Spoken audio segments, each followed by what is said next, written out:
திருவள்ளூர் மாவட்டம் செங்குன்றத்தில் உள்ள Indian Overseas வங்கியில் கொள்ளையடிக்க முயன்றவரை போலீசார் கைது செய்திருக்கிறார்கள்.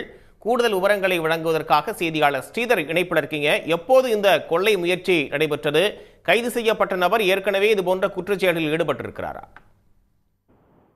தமிழ்குமரன், திருவள்ளூர் மாவட்டம் செங்குன்றத்தில் சென்னை கொல்கத்தா தேசிய நெடுஞ்சாலையின் புறவழிச்சாலையில் இந்தியன் ஓவர்சீஸ் வங்கி இயங்கி வருகிறது.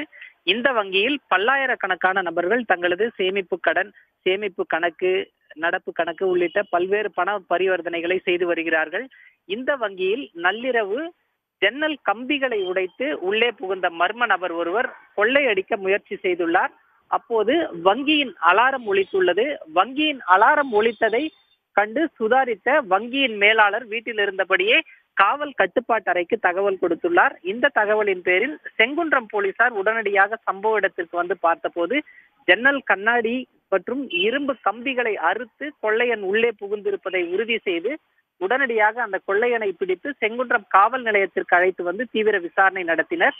இந்த விசாரணையில் சென்னை வீராபுரத்தை சேர்ந்த 45 வயதான சுரேஷ் என்பது முதற்கட்ட விசாரணையில் தெரிய வந்துள்ளது. தொடர்ந்து அந்த நபரிடம் செங்குன்றம் காவல்துறையினர் தீவிர விசாரணை நடத்தி வருகிறார்கள். இவர் இதே போன்று வேறு இடங்களில் ஏதேனும் கொள்ளை சம்பவங்களில் அரங்கேற்றினாரா, வங்கியில் கொள்ளை மேற்கொள்ளும் கூட்டத்தை சேர்ந்தவரா என்பது குறித்த விசாரணையும், இவருடன் கூட்டாளிகள் யாரேனும் வந்து அங்கு காத்திருந்தார்களா என்பது போன்ற பல்வேறு விசாரணைகளை தற்போது செங்குன்றம் குற்றப்பிரிவு போலீசார் தீவிரமாக நடத்தி வருகிறார்கள்.